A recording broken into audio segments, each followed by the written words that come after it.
আজ পবিত্র শুক্রবার, জুমার দিন। আপনাদের সবাইকে জুম্মা মুবারক। দর্শক, গত 24 ঘন্টার ভেতরে অনেক পরিবর্তন ঘটে গেল। মার্কিন প্রেসিডেন্ট ডোনাল্ড ট্রাম্প হুমকি দিয়েছেন ইরানের উপরে নজিরবিহীন হামলা হবে। তিনি বলেছেন আমেরিকা এত বড় হামলা চালাবে যা এর আগে কখনো করেনি। এপাশে ইরান বলেছে যে কোনো পরিস্থিতি মোকাবেলার জন্য তারা প্রস্তুত এবং ব্রিটেনকে হুঁশিয়ারি উচ্চারণ করে বলেছে আমেরিকাকে যুদ্ধে সহযোগিতা করলে পরিণতি ভোগ করতে হবে। এই হুমকি পাল্টা হুমকির ভেতরে ইসরায়েলের বিভিন্ন শহরের মেয়ররা সরকারি যে বোম শেল্টার আছে সেগুলো খুলে দেওয়ার কথা ঘোষণা করেছেন। তাহলে এখান থেকে কি ইঙ্গিত মিলছে ইসরায়েল নতুন সংঘাতে জড়িয়ে যাবে? এর চেয়েও বড় ইঙ্গিত কি এমনটি যে পুরো মধ্যপ্রাচ্য ভয়াবহ যুদ্ধের ভেতরে আবার পড়তে যাচ্ছে? এই অবস্থায় ইরাকের প্রধানমন্ত্রী এসেছিলেন ইরানে। আমেরিকার পক্ষ থেকে দেয়া যুদ্ধবিরতির প্রস্তাব তুলে ধরেছিলেন ইরানের সামনে, কিন্তু ইরান তা প্রত্যাখ্যান করেছে। এই অবস্থায় আন্তর্জাতিক বাজারে তেলের দাম আকাশচুম্বী হয়ে গেছে, $100 ক্রস করেছে। নতুন করে মারাত্মক অনিশ্চয়তা তৈরি হয়েছে সারা বিশ্বের সামনে। এখন আসলে কি হতে যাচ্ছে? তাহলে কি বিশ্ব অর্থনীতি ভয়ঙ্কর ঝুঁকির মুখে পড়লো আবারও? সুপ্রিয় দর্শক, আমরা এই সমস্ত বিষয় নিয়ে, এর সাথে আরও কিছু ছোটোখাটো বিষয় আছে, যেমন ইরান আমেরিকার হামলা পাল্টা হামলার ঘটনা, কাজাকিস্তান থেকে তেল সরবরাহ মারাত্মকভাবে কমে যাওয়া, কেন কমলো, ইত্যাদি ইত্যাদি নিয়ে আমরা বিস্তারিত আলোচনা করার চেষ্টা করব। আশা করি আলোচনা খুবই ভালো লাগবে এবং আপনারা শেষ পর্যন্ত সঙ্গে থাকবেন। ভিডিও যদি ভালো লাগে তাহলে নিশ্চয়ই লাইক, কমেন্ট, শেয়ার করবেন এবং চ্যানেলটি সাবস্ক্রাইব করে সাথেই থাকবেন।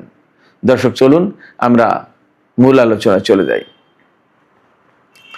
মার্কিন প্রেসিডেন্ট ডোনাল্ড ট্রাম্প এক্সিওস পত্রিকাকে দেয়া সাক্ষাৎকারে সুস্পষ্ট ঘোষণা দিয়েছেন যে তিনি ইরানের উপরে নজিরবিহীন হামলা চালাতে যাচ্ছেন। ট্রাম্প বলেছেন এত বড় হামলা হবে ইরানের উপর যা এর আগে কখনো হয়নি। তিনি আরো বলেছেন ইরানকে শাস্তি দিয়ে এখনো শেষ হয়নি, ইরান এখনো আসল শাস্তির মুখে পড়েনি।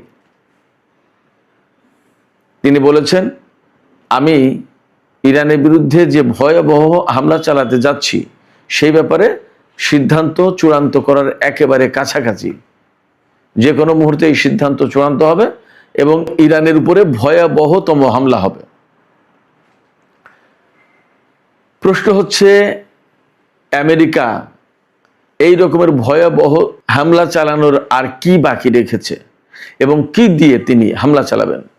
আমেরিকার হাতে সম্ভবত পরমাণু অস্ত্র ছাড়া আর নতুন এমন কোনো অস্ত্র নেই যা আমেরিকা ইরানের উপরে ব্যবহার করেনি। মার্কিন প্রেসিডেন্ট ডোনাল্ড ট্রাম্প কিন্তু অনেকদিন ধরেই এই ধরনের হুমকি দিয়ে আসছেন। পৃথিবীর মানচিত্র থেকে ইরানকে মুছে দেবেন, ইরানি সভ্যতা মুছে দেবেন, ইরানের সমস্ত অবকাঠামো ধ্বংস করে দেবেন, এরকমের অনেক অনেক হুমকি দিয়েছেন, কিন্তু কোনোটা বাস্তবায়ন করতে পারেননি। এবং আসলে আমেরিকা এগুলো বাস্তবায়ন করতে পারবে কিনা এবং এই ধরনের হামলা চালালে তার পরিণতি কি হবে সেটাও সম্ভবত ডোনাল্ড ট্রাম্পকে মাথায় রাখতে হচ্ছে। কারণ আমরা এরই মধ্যে বেশ কিছু বিষয় দেখেছি যে বিষয়গুলো বলে দিচ্ছে যে ইরান কমে ছাড়বে না। এখন তার আগে কথা হচ্ছে আমেরিকা আসলে এরকম হামলা আর চালাতে পারে কিনা। আজকেরই খবর, সিবিএস নিউজ, আমেরিকার সিবিএস টেলিভিশন, তারা বলেছে ইরানের বিরুদ্ধে আমেরিকা এত সব দামি দামি গুরুত্বপূর্ণ অস্ত্র ব্যবহার করে ফেলেছে যা প্রায় শেষ পর্যায়ে, কোনোটা শেষ হয়ে গেছে, কোনোটা শেষের পর্যায়ে। এই অবস্থায় ইরান যুদ্ধ কিন্তু শেষ হওয়ার কোনো লক্ষণ দেখা যাচ্ছে না। এমন পরিস্থিতিতে যদি চীন বা রাশিয়ার মতো শক্তির সাথে আমেরিকার যুদ্ধ শুরু হয়, সংঘাতের কোনো প্রশ্ন আসে, তাহলে আমেরিকা ওই দুই শক্তিকে কি দিয়ে মোকাবেলা করবে? কি কি অস্ত্র, খুব গুরুত্বপূর্ণ অস্ত্র শেষ হয়ে যাওয়ার কাছাকাছি বা খুব নাজুক অবস্থায়? দেখুন, থার্ড পেট্রিয়ট সিস্টেম, তারপরে আর্মি ট্যাকটিক্যাল মিসাইল যেটা, এরপরে SM-3, SM-6 এরকমের গুরুত্বপূর্ণ সব অস্ত্র, সামরিক সরঞ্জাম এগুলো ধ্বংস হওয়ার কাছাকাছি বা শেষ হয়ে যাচ্ছে। কেন শেষ হয়ে যাচ্ছে খেয়াল করুন, দুইটা কারণে শেষ হচ্ছে। একটা হচ্ছে ইরান এই পর্যন্ত হামলা চালিয়ে আমেরিকার সবচেয়ে গুরুত্বপূর্ণ সামরিক সরঞ্জাম বা প্রতিরক্ষা ব্যবস্থা যা আমেরিকার প্রাণ ভোমরা যা থার্ড এবং পেট্রিয়ট সিস্টেম বহু সংখ্যক ধ্বংস করেছে মধ্যপ্রাচ্যে। এবং আমরা জানি সেই 40 দিনের যুদ্ধের সময় প্রথম দিকেই দক্ষিণ কোরিয়া থেকে থার্ড টেনে আনতে বাধ্য হয়েছে। তার মানে কি মধ্যপ্রাচ্যে যে তাদের যে থার্ড এবং পেট্রিয়ট এগুলো সব ধ্বংস করে দিয়েছে। এরপরে সাম্প্রতিক সময়ে আর্মি ট্যাকটিক্যাল মিসাইল যেটা হাইমার্স সিস্টেম যেটা এটা তো প্রচুর ব্যবহার করছিল কুয়েত থেকে। কুয়েতে প্রতিদিন ইরান হামলা চালাচ্ছে এবং কুয়েতে মার্কিন যে অবস্থা প্রায় ধ্বংসের কাছে, জর্ডানের একই অবস্থা, কাতারের পরিস্থিতি, বাহরাইনের পরিস্থিতি, মানে মধ্যপ্রাচ্যে আমেরিকার অবস্থা অত্যন্ত নাজুক। মধ্যপ্রাচ্যের ঘাঁটিগুলো ব্যবহার করে আমেরিকা এখন ইরানের উপর খুব বেশি বড় কোনো হামলা চালাতে পারবে না, সেই পরিস্থিতি নেই। নট অনলি দ্যাট, IRGCর পক্ষ থেকে আরো একটা গুরুত্বপূর্ণ ঘোষণা দেওয়া হয়েছে। ভারত মহাসাগরে আমেরিকার যে সমস্ত যুদ্ধ জাহাজ মোতায়েন করা আছে, এতদিন ইরানের দক্ষিণ অঞ্চলে বা ইরানের ভিতরে বিভিন্ন সময় এই সমস্ত জাহাজ থেকেই ক্ষেপণাস্ত্র হামলা চালানো হচ্ছিল। IRGC বলছে ভারত মহাসাগরে অবস্থানরত মার্কিন জাহাজগুলোতে ক্ষেপণাস্ত্র শেষ। এখন এই জন্য তারা এই ক্ষেপণাস্ত্র আর ব্যবহার করতে পারছে না। তারা এখন কি করছে, ব্রিটেনের রয়্যাল এয়ারফোর্স ফেয়ারফোর্ড বিমান ঘাঁটি সেখানে বোমারু বিমান মোতায়েন করেছে, সেখান থেকে ইরানের উপর হামলা চালাবে বা চালাচ্ছে। পরিস্থিতি দেখেন কোথায় গেছে। তার মানে আমেরিকা কিন্তু খুবই নাজুক অবস্থার ভিতরে। এটা আমার কথা না, খোদ মার্কিন গণমাধ্যম CBS নিউজ বলছে। এই অবস্থায় ডোনাল্ড ট্রাম্প এক্সিস এর কাছে হুমকি দিচ্ছেন যে ইরানের বিরুদ্ধে তিনি এমন হামলা চালাবেন যে হামলা এর আগে কখনো হয়নি, এবং ইরানকে শাস্তি দিয়ে এখন অনেক বাকি আছে, সব শাস্তি দেওয়া হয়নি। প্রশ্ন হচ্ছে ইরানকে শাস্তি দিতে গিয়ে আমেরিকা নিজেই শাস্তির মুখে পড়ছে কিনা, কারণ পরিস্থিতি আমেরিকার জন্য খুবই সংকটাপন্ন। মধ্যপ্রাচ্যের প্রায় সমস্ত ঘাঁটি শেষ।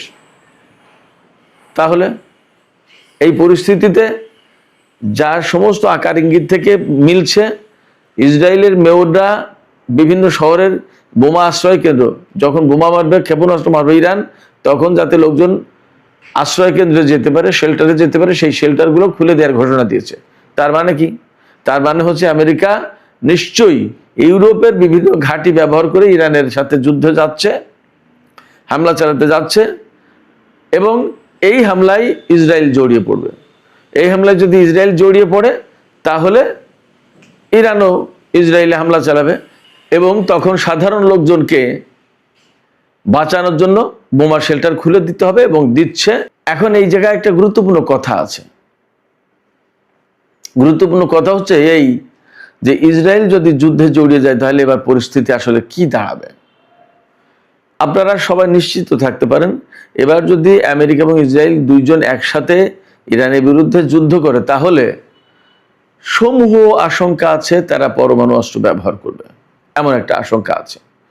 আর যদি পরমাণু অস্ত্র ব্যবহার না করে তাহলে তারা মরণ কামড় দেওয়ার তো চেষ্টা করবে, কিন্তু ইরান ভয়াবহ রকমের পাল্টা ব্যবস্থা নেবে। সেক্ষেত্রে ইসরায়েল সবচেয়ে বিপদে পড়বে।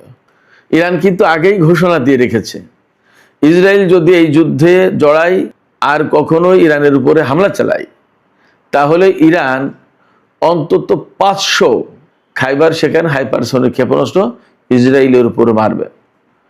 এক একটা খাইবার শেখান হাইপারসনিক ক্ষেপণাস্ত্রে 1.5 টন ওয়ারহেড বহন করতে পারে। 500 ক্ষেপণাস্ত্র যদি ইসরায়েলের উপর আঘাত আনে তাহলে কি পরিস্থিতি দাঁড়াবে আপনারা ভাবুন। এবার খাইবার শেখান ক্ষেপণাস্ত্র যেহেতু হাইপারসনিক, এই হাইপারসনিক ক্ষেপণাস্ত্র ঠেকানোর মতো অবস্থা আমেরিকা ইসরায়েল কারোরই নেই। তাহলে পরিস্থিতি কোথায় যাবে? ইসরায়েলের অস্তিত্ব এবার আসলেই সংকটের মুখে পড়বে। এছাড়া আমেরিকা যদি ইরানের উপর এই রকমের ভয়াবহতম হামলা চালাতে যায় বা চালায় তাহলে ইরান কি বলছে, ব্রিটিশ ঘাঁটি, বুলগেরিয়ার ঘাঁটি বা ইউরোপের কোনো কোনো দেশের ঘাঁটি ব্যবহার করবে।